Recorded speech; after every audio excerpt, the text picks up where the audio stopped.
From Chicago streets to the courts beat, Sal Scott Dan on the podcast seat. Bulls breaking news, talking stats and views. Every player, every play, we never lose. Horns over hoops, where the Bulls troop.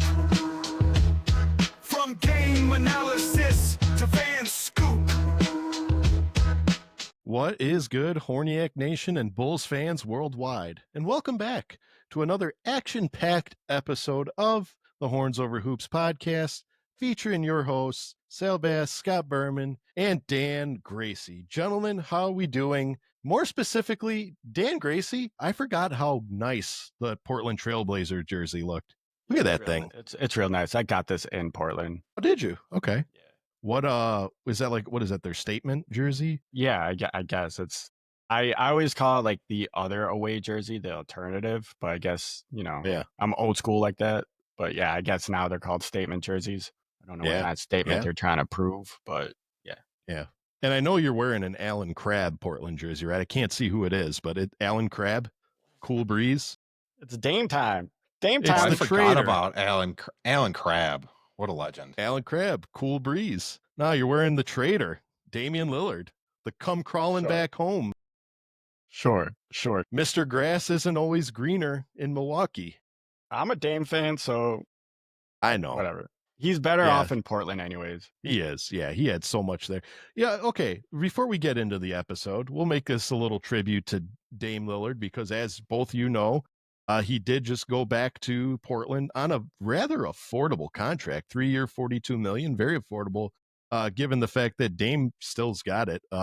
What do you think? What do you think of that? If you are the Portland Trailblazers and their fan base, what do you think? Like, the guy demands a trade because team's not helping him win a title. They trade him to Milwaukee, where, in my opinion, he had the best setup to win a title with one of the best players in the NBA in Giannis. Didn't really work out, and now he goes crawling back home to Portland, where, as everybody knows, they're not anywhere near close to setting up to win a title. So, what do you think? You're the fan. I actually watched some news about the Portland Trailblazers getting Dame. It was ESPN, so take it however you want.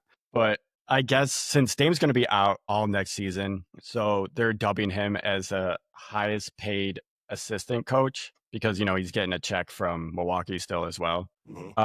So I guess the plan is, I thought this was bullshit because I'm like, this sounds like something the Bulls would also do or were doing with Lonzo probably. The plan is to have Dame help these young kids out, trying to grow and everything. And then by next season, hopefully they can be a little bit more competitive. So they made it sound like Portland was kind of competing, kind of like in the same situation as the Bulls. That's why when I was like watching the whole thing, I was getting mad because I'm just like, you shit on the Bulls, but then you talk about the Portland Trailblazers, who have a worse roster than the Bulls, yet somehow they're contenders or Yeah, they're the Western Conference Bulls. Same color scheme, same everything.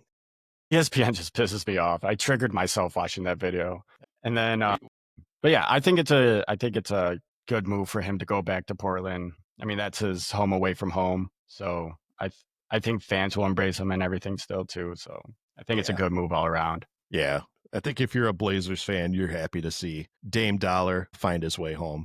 But Scotty B, before we started this recording, you told me there was a conspiracy behind Damian Lillard. I don't want this to be the Damian Lillard episode, but I'm interested of this conspiracy that you've so cleverly uncovered here. I'm a big conspiracy theorist, so. I am not, but I'm Okay.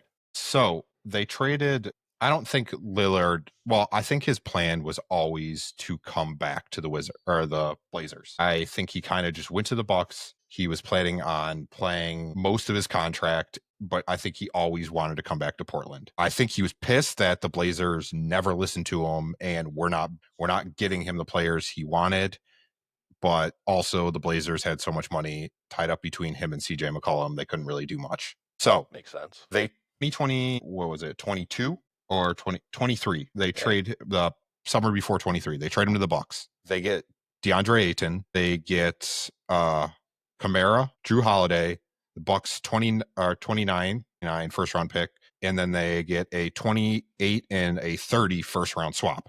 They immediately trade Drew Holiday to the Celtics for Brogdon, Robert Williams, a 2024 first round pick that is the Warriors pick, and then a 29 Celtics pick. They then a year later trade Brogdon, Carrington, who was that 24 pick, and then a 2029 first round pick, and then a couple second round picks for Danny. Avdija? What's his name? Danny Avdija? Yeah, and Danny Avdija. So That guy can basically, they took Damian Lillard and turned him around and picked up a whole starting lineup because Kamara is, I believe, their starting small forward. You picked up Robert Williams, who's going to be one of the first guys off the bench. With Dame leaving, Shaden Sharp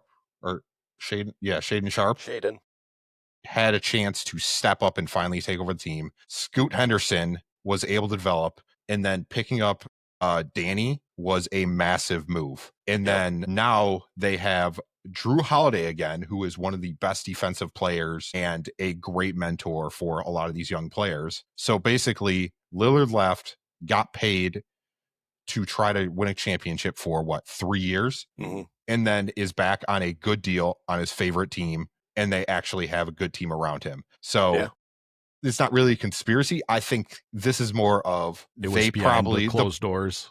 I kind of feel like the Bucks or the Blazers GMs had a plan. Okay. I respect I don't that. know how much of a conspiracy, but amazing moves by them to take what Damian Lillard and turn him into a really good young starting lineup. Makes sense. Plus they picked up, who else do they have? They have Kling Kong. They have my boy the Kling Kong, Donovan Kling. That was who's going to be a great center. Well, you mean what he was asking the whole time, a real center? Yes. Not somebody who can't make it to the game because there's snow on the ground. I heard that CJ wants to come back to Portland to play with Dame again. They won't. There's no reason for that. They have Thibault too. That kid is good. Thibault, Jeremy Grant. They have a really good young team. Yeah. But they really, so maybe their roster is better than ours, but still. Really, I would say they have way more hope. But again, Lillard's going to be out 75-80% of the year. I think he'll be back later, but I don't know if the Trailblazers are playoff contenders. No, the West is way too stacked. Yeah, the West is way too stacked. Unless, we'd have to get some major injuries. We'd have to get some blockbuster trades. Yeah, I don't see it happening. Yeah, really, they were 3 games away from the play-in. Okay, and with the Kings being a joke of a team, the Clippers, everybody is 40, so who knows if they'll actually make it to the end of the. Yeah.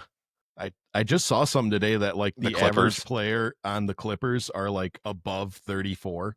It's insane. Dude, I think that's the oldest team in the NBA right now. It's got to be. Yeah, it could be. The Suns, who know what is that, Brad?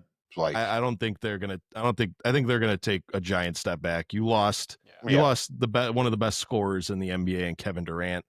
I don't see them being a serious threat this year. I really hope Green. Yeah, they got Green from the Rockets, right? Green? Yeah.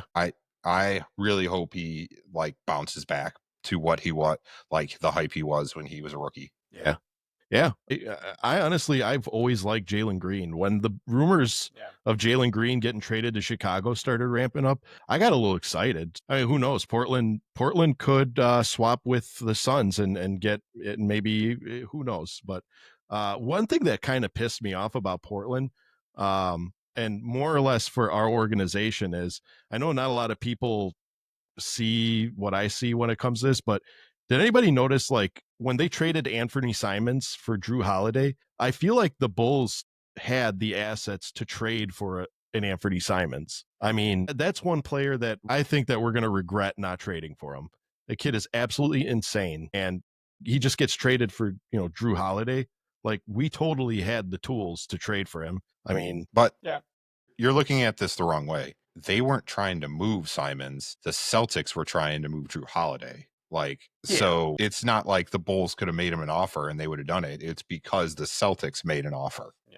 Weren't there rumors that we were trying to trade for Anthony Simons? For Simon? I don't know. I'm sure. I mean, you got to think, the rumors I try not to pay attention to, just because of the fact that they always get me so excited because they're all players that I like, and then none of them ever come here, and I get upset. So I reference you to my Twitter rant that we had a few episodes ago. But yeah, I've always loved Anthony Simons, but unfortunately he's a Boston Celtics and he is going to be whooping our behind on a more frequent basis. So anyway, gentlemen, what a great way to open up the show. Gentlemen, I have Yuki Fever. I got a fever, and the only cure is more Yuki. Okay. Sounds so weird. What? Come on. It was a good SNL plug there. No, it does. It was good. It sounded like a legit, like if you didn't know Yuki, you would just think it's some like dish or yeah, like I got poisoned from bowl of eating Yuki.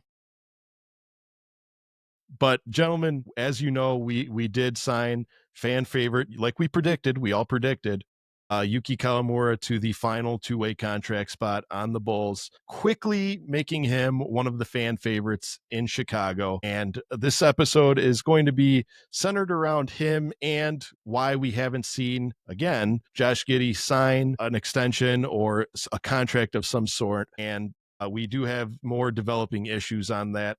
However, we didn't start the episode with it, but it's still I like to start the conversation with a little Tuesday trivia. And in lieu of Yuki joining the Chicago Bulls, I feel like this was a very appropriate question. So I'm going to ask you, gentlemen, can you name another Japanese player, because Yuki Kawamura is Japanese, if you didn't know. Can you name another Japanese player and what team they play for? Really easy.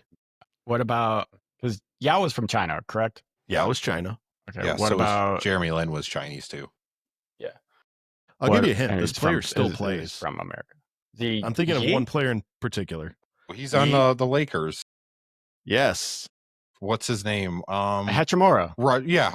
Rui Hachimura. Yep. He plays with Rui Hachimura, and other notable Japanese players are.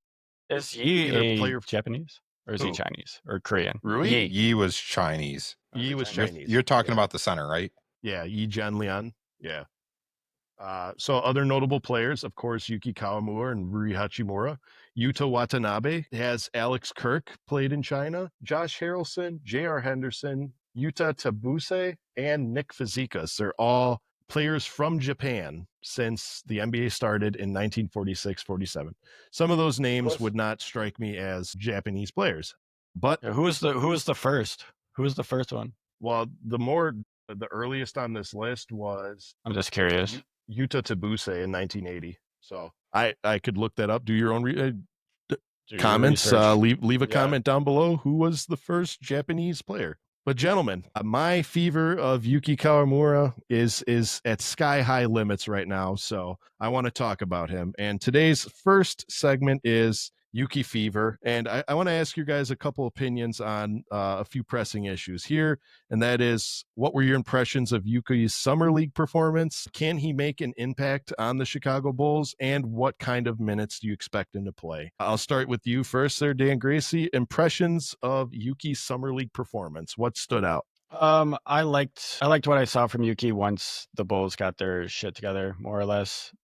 Because, at the beginning of the summer league, there was a lot of turnovers and Yuki didn't he was making good passes, but players just weren't catching it or weren't in the right spot. So I think he's a great passer, great court vision. He's small, but he still plays solid defense. There's times where I can see him putting the clamps on some players for his size. That's pretty impressive. And then what was the second part of the question? What stood out? Again, just his court vision, passing, defense. I don't see him getting a lot of minutes. I think since he's two-way, I think he's going to spend most of his time down in the G League. And then if Kobe, Io, or Giddy gets hurt, or even Trey Jones, then they'll probably bring him up. But yeah, I don't think he's going to get a lot of minutes, if any. Okay. What kind of minutes do you see him playing? He's up, he's in the game. If he's in the game and everything, he'll probably get anywhere from 5 to 10 minutes, probably. Okay, that's great. Because you got to think about it. As we all love Yuki and everything, but realistically, he's a backup role player and third string feel like that's disrespectful to him. Yeah. But like at the end of the day, Yeah, he is who he is. He's not yeah. anyone that we're buying into. He's just a filler that the fans just so happen to love him. Great answers. Great answer. Scotty B, grading Yuki's summer league performance. What stood out? What impact can he make on the team? Basically everything I asked Dan. What really stood out is his court vision and passing. He will make bounce passes like no one's business. He'll throw balls behind his back. He's a fan favorite. And I feel like the Bulls, after like the first game and like the reception that he got, I feel like the Bulls were automatically going to re-sign him, and he was the guy, because immediately they started putting him on every single thing that they posted from the summer league. Yep. Him and Modest being a fucking goblin. But so what stood out the most about Yuki besides his stature at 5'8"? It's really his passing, but he's a floor general. Like, he's telling people where to be. He's able to lead players. The more everybody was playing with him, the better it got, because the players were in the right spot. What he reminded me of was Lob City Celtic or Clippers, because he was always running down the floor and someone was always driving to the basket for an alley-oop. Like, nowhere near as ridiculous as what that was, because Blake Griffin was so good. Yes, he And was. Chris Paul at the time was, Well, yeah, like I don't think he's going to get any minutes. Like, he's going to get what Emmanuel Miller got. Or right. What if someone goes down? Well, yeah, obviously he's going to get minutes, or they'll put Dalen Terry as point guard. I don't know, something stupid like that. If we still have Io, I could see Io being the fill-in point guard too. Yeah, Io's the fill-in every position apparently. He hasn't played center yet. That's the only thing. Yeah, isn't he our starting power forward right now, or small forward? Small forward. Yeah, they have him listed as our started 3. He's not going to get any minutes, but again, if someone gets hurt, I think we'll definitely see him in NBA games, and he's going to be a fan favorite just like he was in Memphis. Yeah. I do feel like he's going to be up a decent amount, but he's not going to get any playing time, so he will kind of be switching back and forth. Yeah, but we'll see. There's really not minutes for him with, like, who's he going to play for? So I would like to see him on the floor just because he makes everybody better, but he's just not as good as any other guard we have. Yeah. I mean, to answer my own question, I'm going to say this: like, what impact did he have on summer league? There's people who don't watch a summer league game ever, and this young man is at 5'8" is making us watch summer league games. I mean, how many times did we watch summer league last year? We probably watched the first game to see Matas, and then we just said, whatever, it's summer league. And I tuned into all 5 games. It was insane, because I was a big Yuki fan before he even got here when he was in Memphis. My wife and I, we're big fans of Yuki, and just seeing how not upset, but how sad Memphis fans were to see him leave, you knew you were getting something special. He's got that spark of energy. He's got great court vision.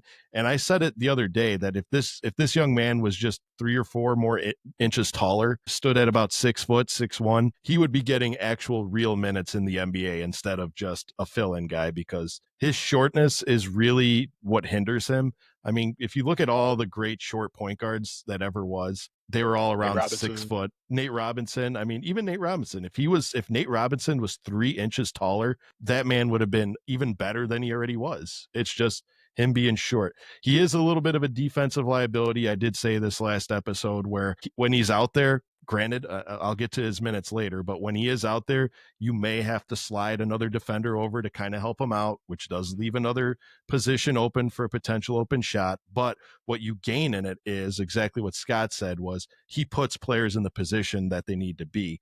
Whenever they get a fast break, because Yuki's he's a pickpocketer. He makes some great steals, and you always see one of the guys streaking across the court with him, either to go up for a lob or a spectacular pass or something. He does make a huge impact, more than just being a fan favorite. As far as the minutes I could see him playing, everybody, we need to realize that Yuki Kawamura is the 2025 version of Scalabrini. That's what he is. Yep.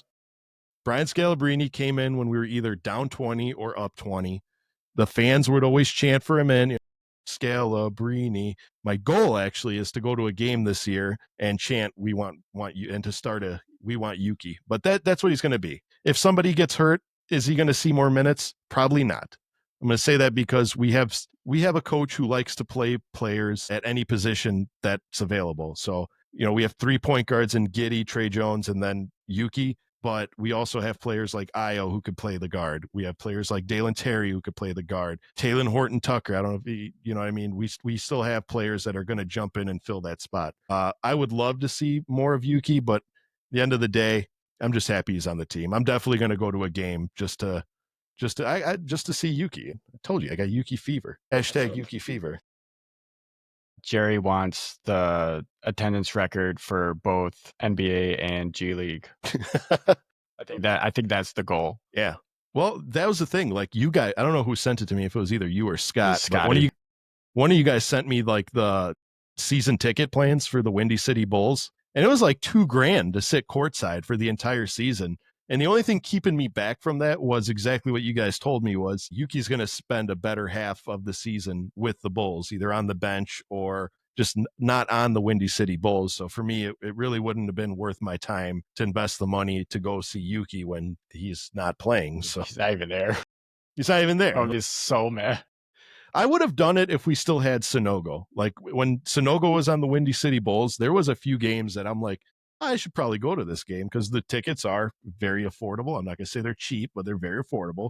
And you sit very close, and it's still NBA players, but accordingly, I decided against it. So, but we will be, like I said, me and the wife are huge fans of Yuki, and we will be going to see more games. Sorry to piss you guys off. I'm going to put some money in Jerry's pocket and go to see the Bulls. I apologize in advance to you and everyone out in the Twitter sphere, but it's going to happen. If it's not me, it's somebody else. Like Scott just sent the stats today. We had the attendance We've been thing? in the top 3 for the last 7 years. Yeah. Like I think there was only 1 year where we weren't top 5, and that was the 2021 year. Other than that, we've either been one. The lowest I saw was 3rd, and that was 20. Hold on, let me pull it up real quick. Yeah. So just to tell you guys, United Center it's the largest capacity in the NBA. Wow. So really? The Bulls were first in attendance 2016, 2017, 2018, 2022, 2023, 2024, 2025. In 2019, we were the 2nd, and in 2020, we were the 3rd. Where are 2021? Where are the 76ers on that list? 2021. Oh, we weren't even on the list. Told you. Yeah. Damn, good job. Where were the 76ers on those? Because they're all the years. The 76ers are the second biggest, so I'm guessing they're going to be on there most of the time. Yeah, I mean, they're not on the list in 2016, 2017. They're on the list for 3rd in 2018. They were 1st in 2019. They were 2nd in 2020. Yeah. In 2021, and then 2nd, 2023, 2022, and 2025. What year was COVID? Yeah. Was COVID 2021? 2020. That's the only 2020. okay. Because that's the only reason 2019, 2020. Okay, because that's the only reason why I can think that none of the major markets were on there, because nobody went to games. I guess pretty self-explanatory. But my question for you guys is, are you going to be going to see any games to see Yuki play? I might. I don't know. I'm sure I'll go to a Bucks Bulls game. There you go. So yeah, in Milwaukee. Yeah, in Milwaukee. Did your dad re-up on those season tickets? Because those are phenomenal seats. I must say. I want to say yes to that. I think he was holding out to see what Giannis did. I think that's what he was doing. Smart move. Yeah.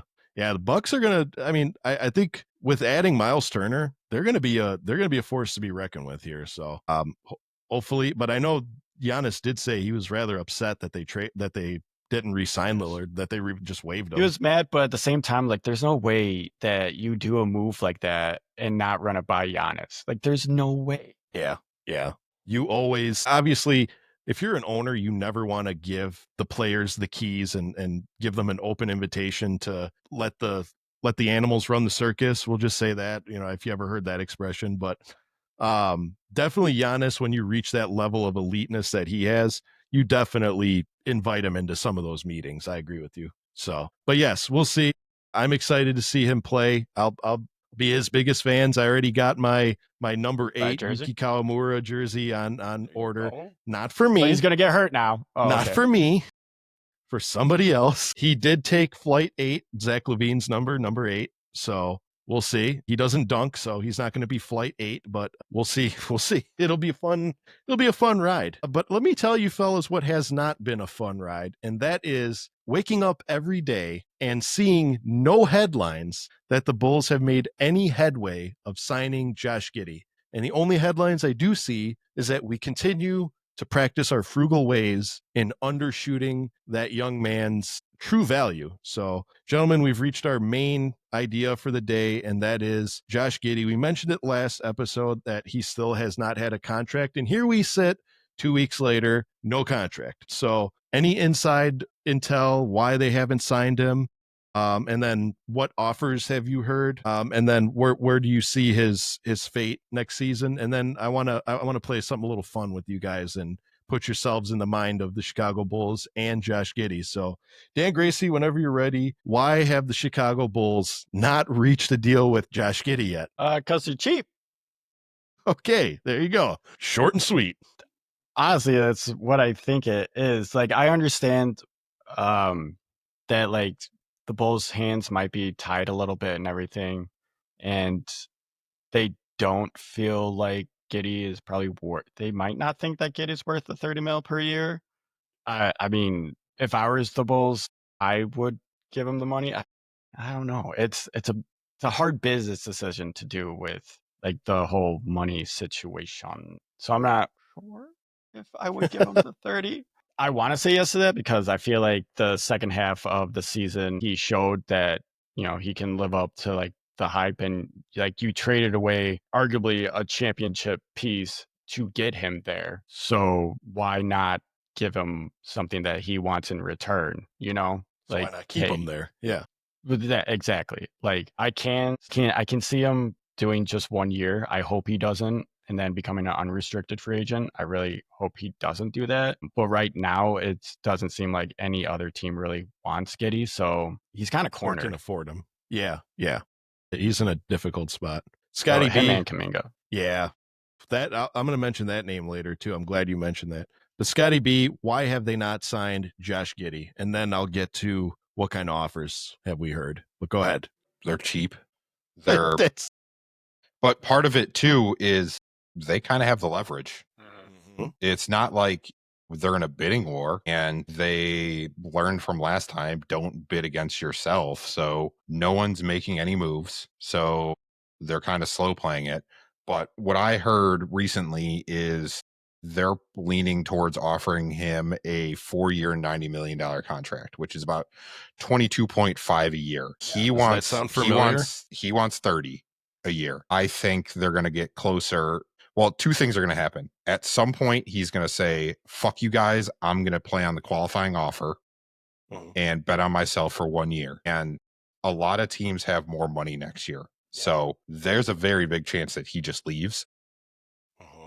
And knowing how this organization is, I wouldn't hold it against him if he left. But I would like them to give him 25, give him 27, give him what he wants. Put the money on the books now, because if you're waiting till next year, you're going to have to make a very hard decision about who you're keeping. Yeah. So I would like him to stay there because we don't have a replacement. You lose Josh Giddey, like We gotta start all over again. yeah, then why are we giving everybody more, or why are we giving the whole front office extensions? Why are we giving our coach an extension? Like That's the real question. Just blow it all up then. Like if Josh Giddey's not signing, trade everybody right now. Like if he that would be my thing. I want a whole tear down and tell us, hey, we are tearing it down. That's the one thing that pisses me off about this team. Tell us we're doing a tear down. Don't do, hey, we're gonna try to rebuild, but not really. We're gonna try to Retool. Competitive is the we're new gonna C word. retool. Just do a full rebuild. If you tell the Yes. fans that you're doing a full rebuild, they will be patient with you because there will be young players that they get excited for, and that's what they'll Look what the watch for. Cubs They don't- did. Yeah, look, the Sox right now. They were the worst team in baseball last year. Most of their team is worst team ever. The Sox are fun to watch this year because they're all rookies. They're mostly rookies that are pretty good. They've shown a lot of potential, and it's fun watching the White Sox. That's what I want. Get players and start building a team, kind of like what the Trailblazers did. Start trading your big pieces. Start getting assets that you could flip to that, or just whatever. Start getting young players. Start getting draft picks.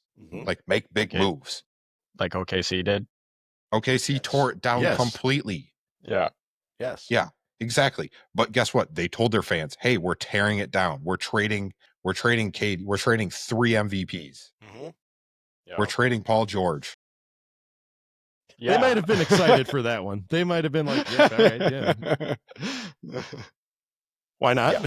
But why hasn't it happened already? Yeah, there you go.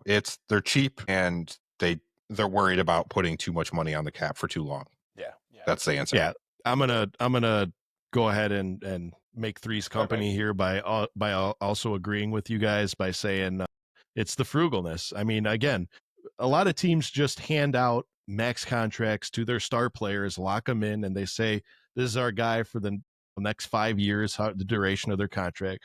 The Bulls haven't done that this year, despite the fact that Giddy has shown you he can get you triple doubles. He almost registered a fourple double. I know it's quadruple double, but fourple's more fun to say. Nonetheless, they've continually executed and continued on their frugal ways where we're playing a game of cat and mouse. And in this situation, we both kind of have each other by the gonads, because the Bulls will basically got him by the gonads by saying no other team can afford to give you your 30. I'm going to say gonads. I don't want to. It's a family show. It's a family show. Making me laugh. Okay, have them in their clutches. I'll say that. Bulls have Giddy in their clutches by the way of, hey, guy, the only other team that has $30 million to give you is Brooklyn. Okay. But on the other side, Giddy can say, hey, if you don't pay me my money, I'll sign the qualifying sheet. I'll leave and go somewhere else. And I have freedom to choose wherever they're going to sign, regardless of who it is. So I think the only reason why we haven't seen an extension is don't be surprised that the Bulls aren't making moves behind closed doors in the form of freeing up another player's salary or two just to accommodate his salary. Because like we said last episode, if we give Giddy $30 million, it gives us what, $13 to $14 million to spend on somebody else. You know what I mean? But accordingly, if you can trade somebody and now you can get a Josh Giddey and Jonathan Kuminga via sign and trade or whatever, now we're building better. So if I was Giddey, yes, stand firm. I want my money. But at the same time, come on, give us some leeway. You know what I mean? Like, understand that you want to win. If you want to win games, you do need to sacrifice some money so that we can get the assets to march towards success. If we pay you $30 million, we're just going to perpetuate the same stats and the same record as last season. We're not going to get any better. Shame on both of them. But the deals that I've heard, Dan, you already mentioned one, the 4-year $90 million. That was right around what we were saying last episode. But from what I heard, the Bulls have yet to offer him something over $20 million. It's absolutely outrageous how low we're low cutting this guy. Have you guys heard anything else? No, but like this whole thing, like I understand why the Bulls aren't, because like I'm sure that they're afraid that the whole Zach LaVine situation, they don't want to, redo that whole thing again. But at the same time, I do feel like our cheapness and everything, it reminded me of like, this is why we don't get big free agents in the first place. Bingo. Because our front office is just, word around the league is that this front office is stupid. They're not, I shouldn't say stupid, but like they're greedy. They're greedy. It's a toxic front office. It's just not good working conditions. I like it. It's a good way to put it. Scott, what do you realistically see the end contract be? I know we mentioned it last episode, but what do you realistically say? Because I said 4-year $100 million. What do you think? I would be fine with that. I do think I kind of feel like it's going to be a 3-year contract, and they might option. make it a little. Yeah, give him a player option or something like that. But a 3-year plus a player option, and then 100 seems fine to me. I really think his group is kind of just standing at 30 and really doesn't want to go under that. But I think 27 is what the lowest he'll settle for. I think that I really don't. I think the Bulls are going to struggle to do that, even though I think the Bulls will why not? offer him 25 at the most. That makes sense. Well, here's the thing, and it's not an unintelligent move by Giddy if he signs a 4-year deal. What is he, 23? Josh Giddey's 23 years old. Signing a 4-year deal, especially with that 4th year being a player option, it puts him right at 26, 27. He still hasn't even entered his prime, so there's plenty of time. He's 22, even better. There's plenty of time to get a bigger contract later on. Maybe the Bulls are like, hey, you had one good season. That's terrific. Give us 3 more years of your time making this amount of money. Then when you're done with that contract, if you've consistently shown over those 3 years that you put up the same stats, we'll give you your Supermax. By that time, you'll qualify for Supermax. He should be in his prime by then, 25. Exactly. Prime. They say prime starts 25, at 29. 27. Yeah. So he'll be either entering or right in the peak. Well, that's what they said. 29 is usually like your peak. But I feel like most players retire like in their 30s. Like I feel like 29 is like the start of your decline. I would say around 27. Yeah. I think 27 is like the sweet spot. Oh, yeah. Let me see. Yeah. I'm going to see because yeah, no, I'm curious. So according mid-20s to early 30s. So the ideal peak is 28 years old. Okay, so I was 1 year off. But in any sense, when he gets off this contract, he will still have yet to enter his prime. I think it's a smart move on both parties' behalf to go 3 years with a player option. Give him a decent chunk of money, but then tell him, like I said, in 3 years, I know this is not what you want to hear, but in 3 years, you put up the same stats. In the meantime, you give us the financial flexibility to get a player that you could play, hand in hand with, build this team better. And in the future, it'll only benefit you. You know what I mean? So who knows? But will Pat be on the team in 3 years? No. Unless we resign him again, which I don't foresee that happening. Yeah, exactly. So he signed he should be on his last year. 5. 4 year. Yeah. Last year was his first. Okay, well, so he has 4 years left. He has 4 years left. Okay, yeah, but I still maybe see him at that point. Out. He'll either be bought out because the salary cap will be enough where it doesn't matter. True. Or he'll be on expiring he turns into a decent player that they can trade. Yeah, you never know. You never know. I mean, you never do know, but I don't see it. I gave up on as our daily dose of bashing Patrick Williams. Stay tuned to next episode and hear how we bash him in a different way. Sorry, Pat. Maybe next time do. The sad part is and I hate to segue, but I have a feeling if Patrick Williams was on another team, I'd actually be a fan of his. I feel like Pat on a different team would have enough to make me like him. I think that's what I think that's what Pat needs. I think he needs to go to a new team and get a fresh start. I agree 100%. And now I ask the most dangerous question of all, and that is, do you guys see him signing that qualifying offer sheet? Do you see that all these negotiations will come to a standstill and said, you know what, just give me the qualifying sheet. I want to be a free agent, unrestricted next year. Dan Gracey. If the Bulls don't budge, then yeah, I think he should. If the Bulls don't budge, put a percentage on that. How about that? Put a percent. Okay, that's fair. I will give it, as of right now, I will say 35% chance of him signing the single year. I like that. Scotty B, do you see it and give it a percent? I would say it's at 50-50 right now. I mean, I didn't want to be obvious. You say it's 50-50? Yeah, I think the Bulls are just lowballing him so much that he's going to just bet on himself, which, again, sometimes it works, sometimes it doesn't. But Jimmy Butler did it, and he got a big contract. Denzel Valentine did it, and that did not work. Yeah, he's He is now a meme. Ben Gordon did it, and then the Pistons gave him a shit ton of money. Yeah. So Dennis it's Schroeder.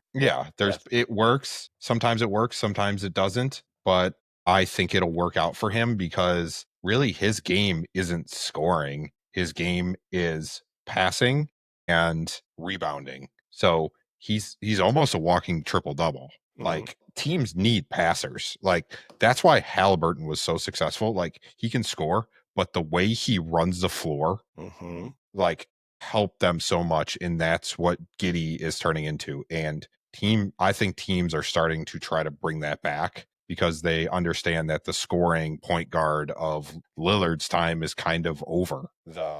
Those are shooting guards that were playing point guards. The AI time is kind of running out. Yep. I agree. So they're going to try to bring those back. So I think he would, if he gets a qualifying offer, he's going to get, someone's going to sign him if he plays the same. Because really, I would say he's top 3 in triple doubles next year. Probably. I agree with that. I agree. I said the same thing. I agree with that. I said, don't be surprised if he's even a top 5 pure point guard in the league next year. I'm going to put it at 25. I say there's a 25% chance he signs the qualifying offer sheet just because money talks. Front offices talk. Everyone wants to puff their chest and go into negotiations like, this is what you're going to give me and I'm not accepting anything less. But then when you have it in front of you and there's the risk of, well, am I really going to get paid? What if I have a bad season? What if I get injured? You know what I mean? A lot of variables. So I think that I'm going to say 25%. I think there's a 25% chance he bets on himself and signs a qualifying sheet. But I will say to Bulls fans right now, I don't see it being a long-term deal. I'm gonna say 3 years, maybe with a player option. So, but now I'm gonna ask you, gentlemen, put yourselves in the mind of a Josh Giddey. You know, man from down under, great, beautiful head of hair. Shrimp on the He's got great hair. He's got gray hair. What would you do if you're Josh Giddey? I would hold as long as I can. I don't know, call Jerry a fuck. How is that gonna help at all?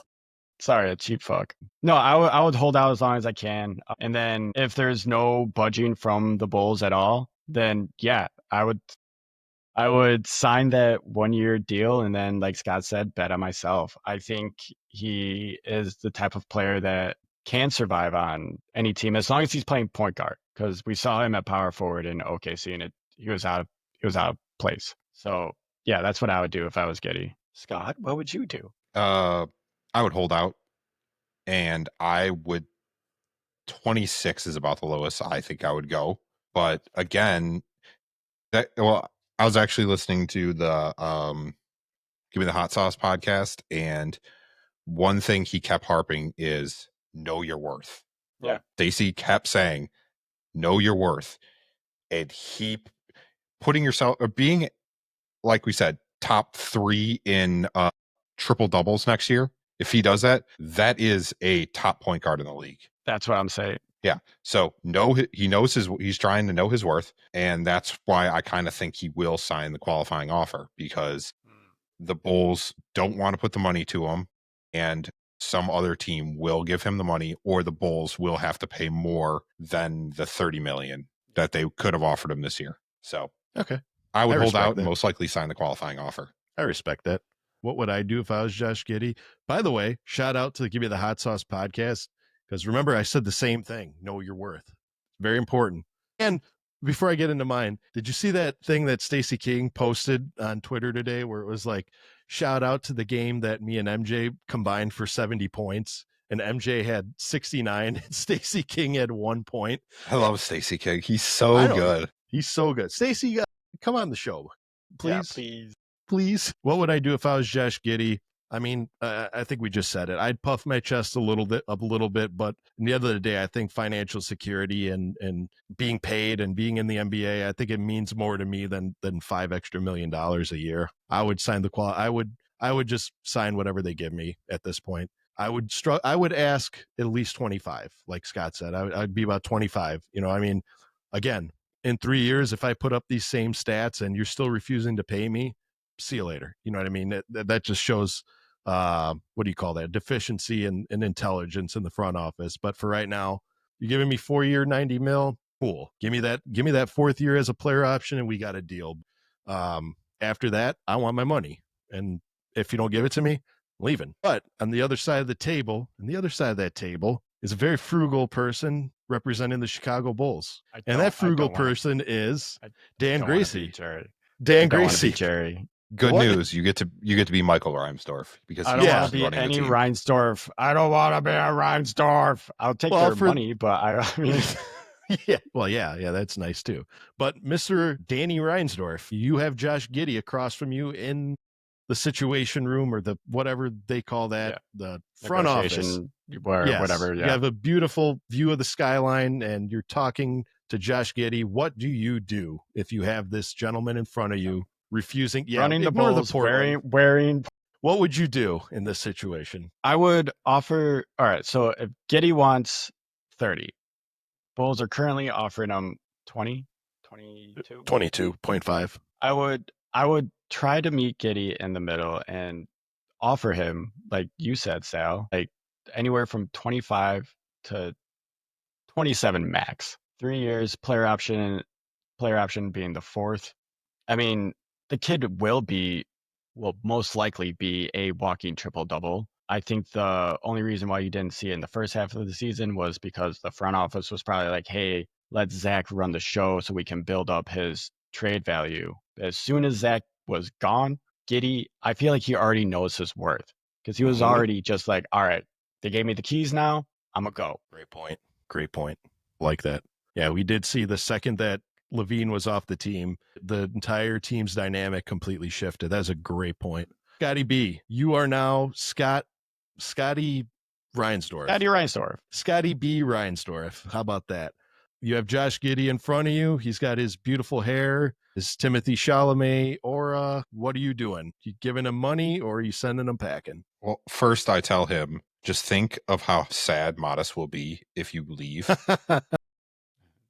I don't think anything can really make Modest sad. He's such a clown. I love it.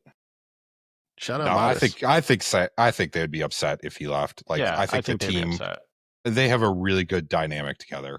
Like, if you've ever watched Io's like in season vlogs, yeah, they were all having a great time together. But really, I would continue to lowball them. Really? Why would I not? As a business owner, very good. The Bulls have all the leverage. Like, he's either way, he's staying on the team. No one's giving him a contract. Why should I give him more money when I could try to get him for less and have more money for other players? Which, again, there's a decent amount of players still out there that they could get just because no one has. No, don't bring Ben Simmons in here. He'll end up like on the Clippers or something. Did you see the trade that sends Kobe to Milwaukee and gives us Kyle Kuzma and a few picks? Kuzma was terrible on the Bucks. Yeah, no, don't do that. Unless we're like purposely tanking, then sure. But hold out. I would hold out as long as possible. I would have a number that I'd be willing to give him, but I think 25 would be the highest. If, as Jerry or Michael, I would try to go as low as possible, not what he's worth, because he knows what he's worth, but try to save as much money as possible because, again, next year, Kobe's a free agent, Io's a free agent. Like, 2/3 of your teams are free agents. So you have to spend money on them. So try to get them as low as possible. As a fan, fuck that. Yep. There you go. Honestly, my opinion was going to be more on Dan's side, but after hearing that, I think I agree with Scott. As a business owner, the problem is we as fans always look at it in a consumer's mindset where it's just like, oh, just pay the guy money. It's not coming out of our wallets. Yeah, the man may deserve $30 million, but looking at a financial standpoint like Scott did, yeah, why would you just voluntarily give him that money when, you'll be labeled a cheap ass, but why would you just give him that money when you know there's a chance that, hey, you want 30, I'll give you 22. Okay, I just saved $8 million. You know what I mean? Why would you voluntarily and first off, it's poor negotiation tactics to accept the first offer. Kids, don't ever accept the first offer. It is anybody, and I'm sure it's smart. Even any job, always counter offer, because what's the worst they're going to say? No. Okay. Yeah. All right. See you later. Yeah, and if there's any agents or people who have experience in negotiations watching the show, leave your comment. But is it better to refuse the first contract given? Tying it all back, like Scott said, we are going to have a slew of checks to write next season in the form of higher contracts. Do we just give Giddy all $30 million, an $8 million qualifying sheet to like a role player is out of reach because we have that money tied up in Josh Giddey, which throws our team in a setback because we need money to sign good players. It sounds like, obvious, but it is. We need money to sign players. The Bulls want to sign good players and go after the Kumingas and go after the good role players. They're going to need the money. They give it all to Josh Giddey. It's going to be nothing for the other players. Fill in the blanks. So I do think that the Bulls have a pretty good idea of who they want to retain on this team after next year. And I know that they've said publicly that Giddy and Kobe are their top priorities and they see them as volatile players and want to continue building the team around them. But the reality is those two alone can't win a championship. They need to know what they're going to do with the rest of the team. And I'll throw in there this. It just came out a few days ago. There's no market for Vucevic. So getting rid of that $20 million is kind of starting to fade into reality. Yeah. They're looking at more at a buyout this year. Yeah. Yep. I was about to say that. So buyouts take money. I mean, we have to factor all those in. If I'm the front office, if right now somebody takes Vooch off my plate and somebody takes, Patrick Williams off my plate, first, I'm taking him out for a beer. Secondly, then I will pay Josh Giddey. But I'm with Scott. Why would you you give a player the money they want when you can get them for cheaper? It's kind of like, why would you go to Whole Foods when you can buy that same item at Aldi for cheaper? Decent comparison, actually. Decent comparison. Solid. Wow.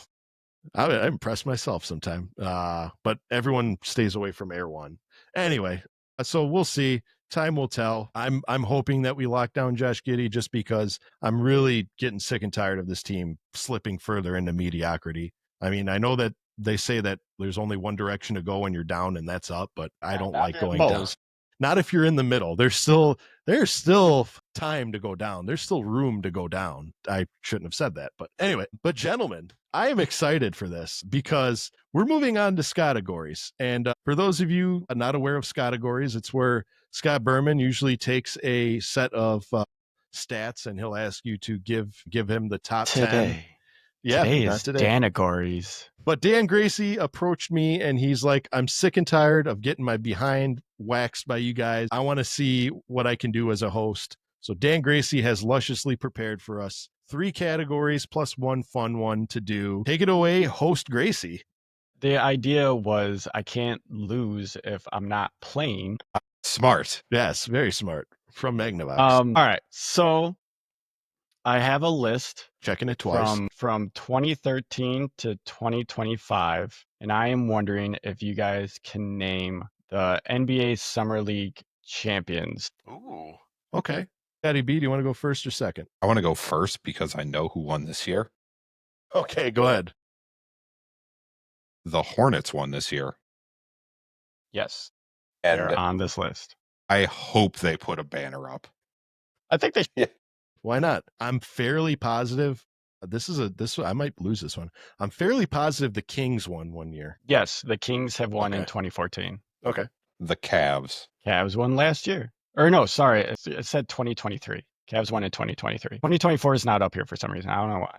Maybe they canceled it. I don't know. I want to say, and this might be what gets me out, I want to say the Spurs won one year. No, they're not on this list. Scotty B for the steal. When does this go back to? 2013. I have 2013, 2014, 2015, 16, 17. The Trailblazers ever win it? Good one. Portland won in 2022. Damn. Okay. All right. All right. I tip my hat to you. Scotty B won that round. All right. And who are the other ones? Yeah, the remaining ones, top to bottom. Okay. So in 2025, it was the Charlotte Hornets. 2023, it was the Cavs. 22, it was the Blazers. 2019, Memphis. 2017 is the Lakers. 2016, the Chicago Bulls. I forgot we won that year. In 2015, it was Brooklyn. 2014, Sacramento. And 2013 was Golden State. Didn't Denzel Valentine hit a game-winning shot in the finals. In 2016, I have only one real memory of Denzel Valentine, and that was The Heat game. yeah. Yeah.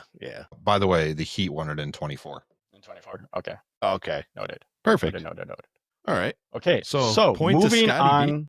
Moving on to the second round. Now that I've given you all of the teams that have won, can you name the Summer League champion MVP of the from league? 2013? Yeah, 13 to 2025. Not the whole league, just the champion MVP of the finals. Of the finals. Yeah, the finals MVP for Summer League. Okay. You're up, Scotty B. You won.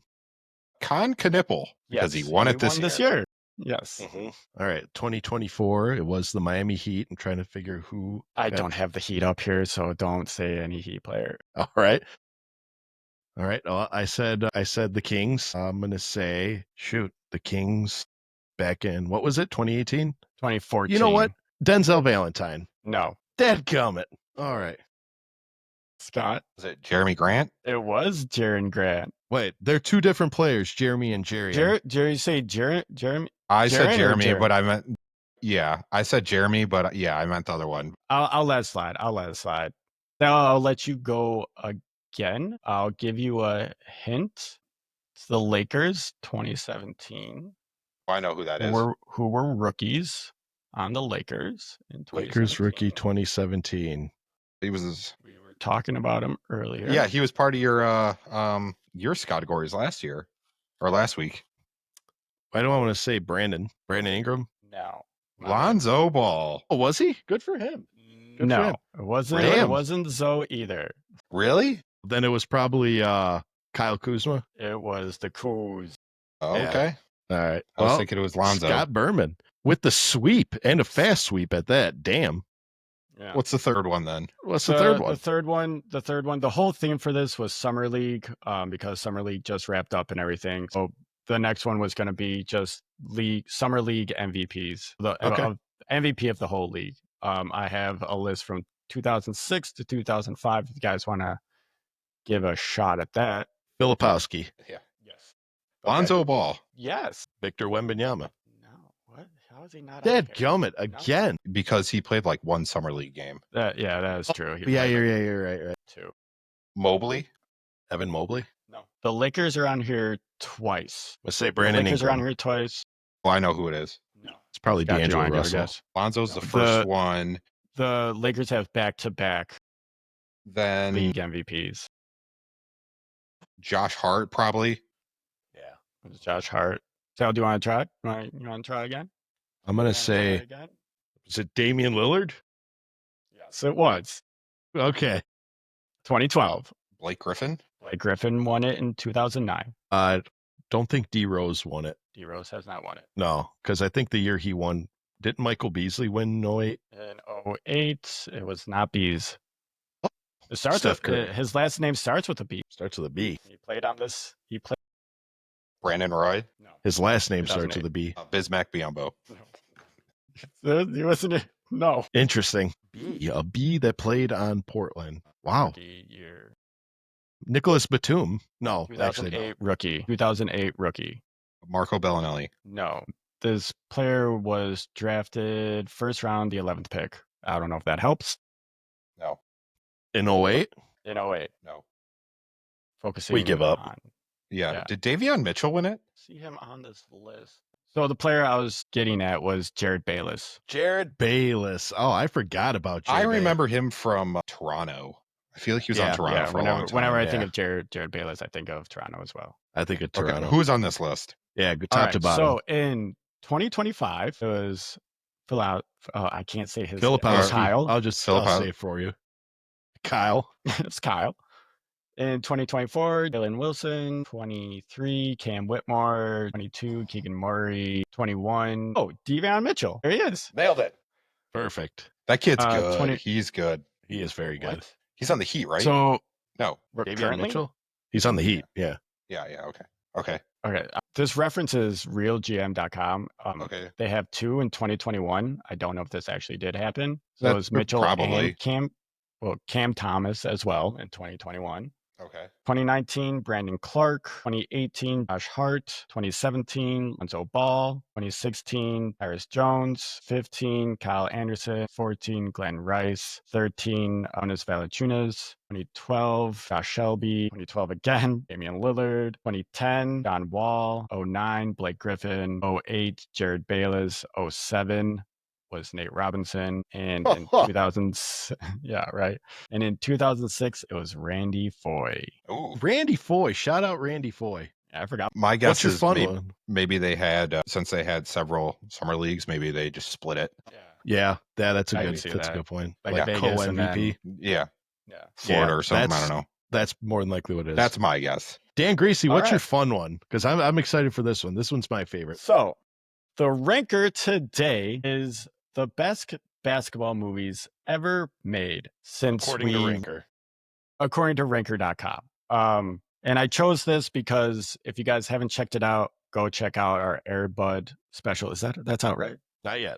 It will be though. When it comes out, check it out. It'll come out after, right? It'll come up after this episode. Yes. Okay. So yeah.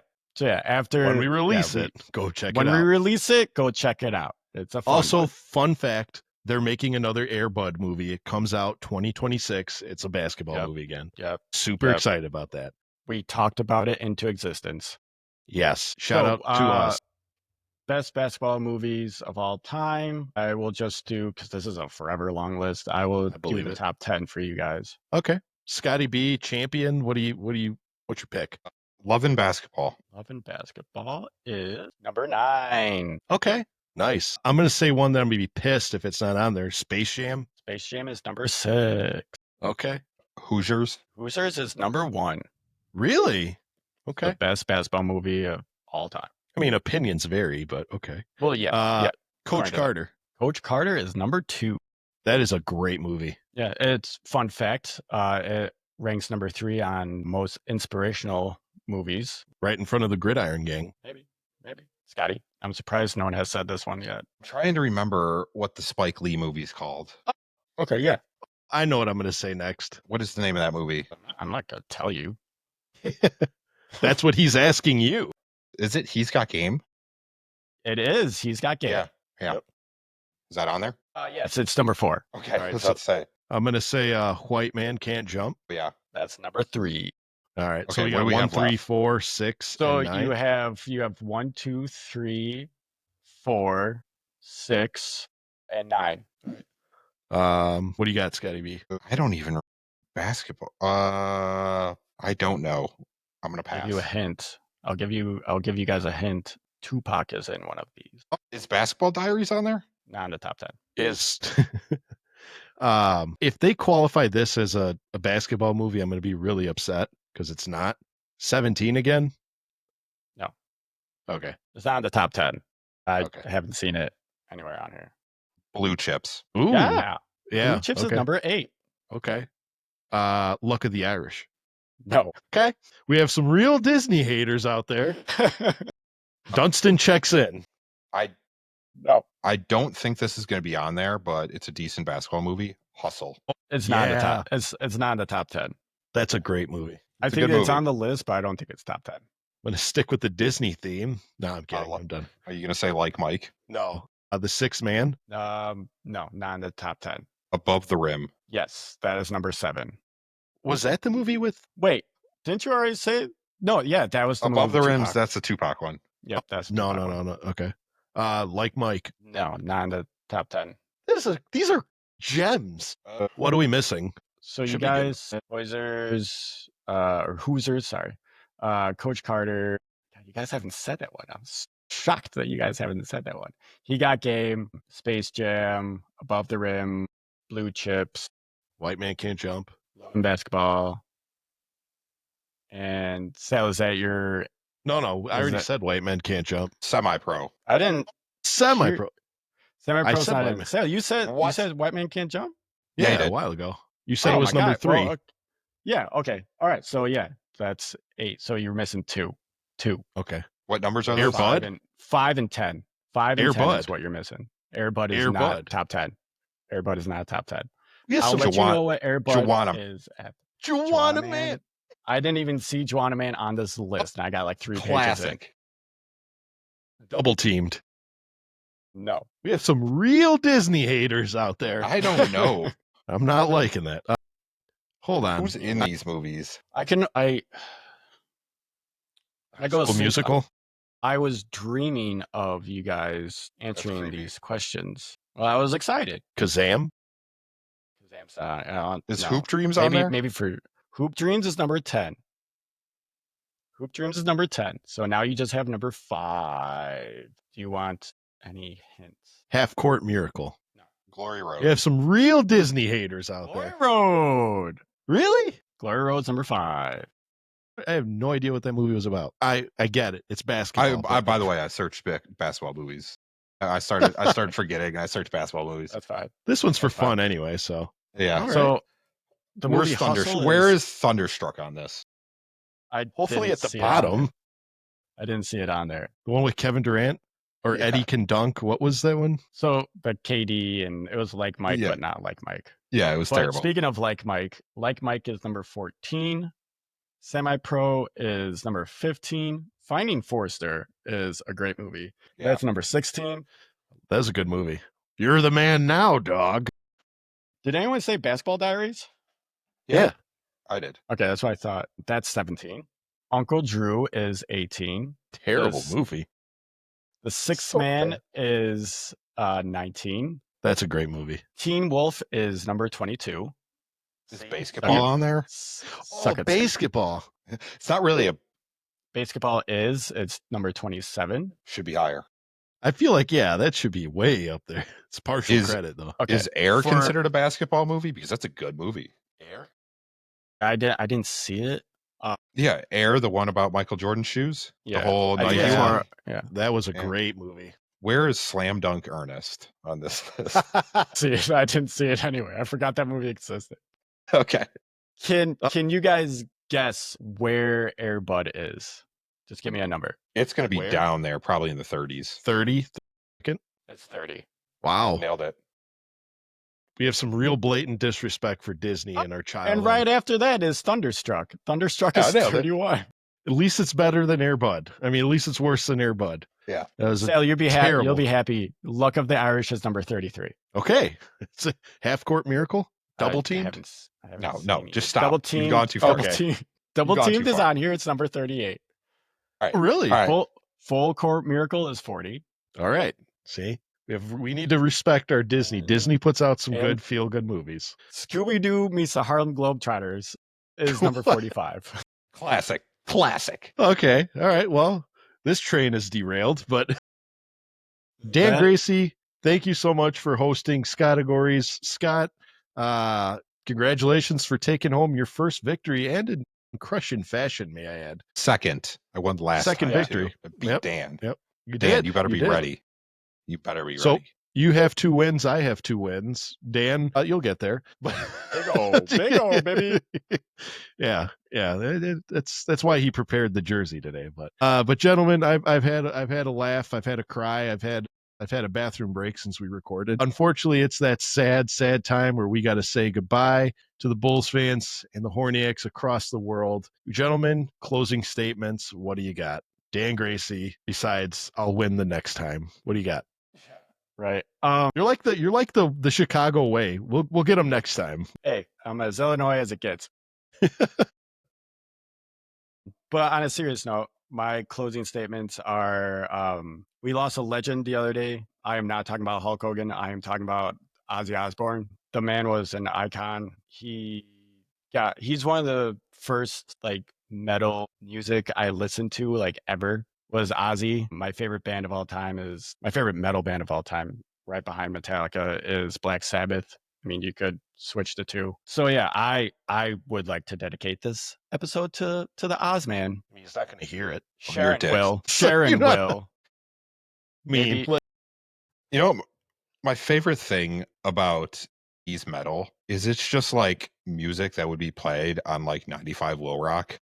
Mhm. Yep. It just sounds like regular rock music today, and Mhm. actual heavy metal sounds nothing like what like it is. Like people that know Ozzy don't actually have never listened to Ozzy. Like you like they see Ozzy and think, oh, he's just like dark demon music and it's just terrible. Oh yeah. And then Yeah. you put on like Dreamer and it's like it's basically him just like singing like amazingly, and it's like a soft rock song. I mean, Changes, I'm Yeah. Not Coming Home. Like a lot of the heavy metal music is like the singing is amazing. It's just like some harder riffs, and Yeah. that somehow scared people in the 80s. Well, I mean, also the fact that like Ozzy hates this, or hated, I guess. But See, now you're it doing was it. it was the bat. Oh, where The you whole bit bat the thing? head off of a real bat? Yeah, yeah, Yeah. yeah. And That for was the supposed to record, be fake? for people that don't know, he thought it was a fake bat. That's why he bit the head off. He didn't know that it was a real bat and everything. Also, he was probably already messed up on drugs at the Yeah. time. So Kids but I mean, don't do that. 80s rock stars did crazy things back in the day, and Ozzy was the craziest one of them all. Nikki Yeah, Six. So Yeah, watch the I mean, dirt. yeah, maybe Nikki Six. Nikki Six Watch the died dirt. twice and The came Dirt back. is such a good movie for that. Don't watch it for MGK though. Yeah. I hope the Spurs mascot does some sort of like thing for Ozzy, because he's the whole bat stuff that he keeps doing. You know what the story behind that was, right? Because a bat flew into the arena and Manu Ginobili like Manu took the bat smacked out it of the down. air. Yep. Everyone was all scared, and Manu just like, give me it. Did he and have took hair it at out of that the point? sky. Because he was a menace with hair. I think it was bald. I think it was I think he was Okay. bald Manu. I think it was Okay. bald Yeah, Ginobili. that at was the last time. of his menace. Yeah. That was his, here, take this thing. We have a game to play. Scotty B, what do you got? I am going to focus on the WNBA, because a lot of people are hating on what the players have been doing and talking about how they need more share in revenue. So right now, the WNBA players get 9% revenue share with the league. The What does NBA, get? the players get 49%.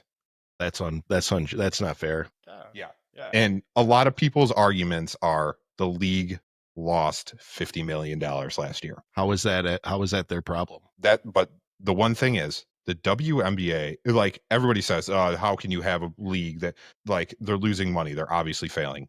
They literally just added a new team. They're adding 3 new teams in the upcoming years. How is that a failing league? Yeah. The NBA, just the WNBA is going through the growing phase right now. Right. They are what the NBA was going into the late 70s, early 80s, and they finally got their Magic Johnson and Larry Bird. Mm-hmm. You have Caitlin Clark, who has brought so many people in. There's so many good young players. Angel Reese is like, as much as people hate Angel Reese, she has turned her game around and has kept quiet and is one of the best young players in the league. Paige Beckers will be the best player in the league in like 2 years. She is so good. Juju Watkins is coming in shortly. Yes. She's gonna be a monster. There's massive following of her.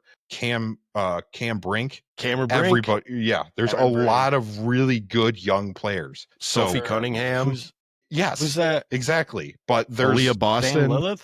Yes. And what it is these players are so good at marketing themselves that they are bringing so much revenue into the league, and so many people are going to watch. These players are so good at marketing themselves that they're bringing a lot of new fans in. It's like people came to watch Caitlin Clark, but they stayed once they saw the personalities of other players and liked what a lot of other players like. No one really knew Sophie Cunningham coming in. Like there's probably people that knew her, but she has become huge because people are watching the Fever game.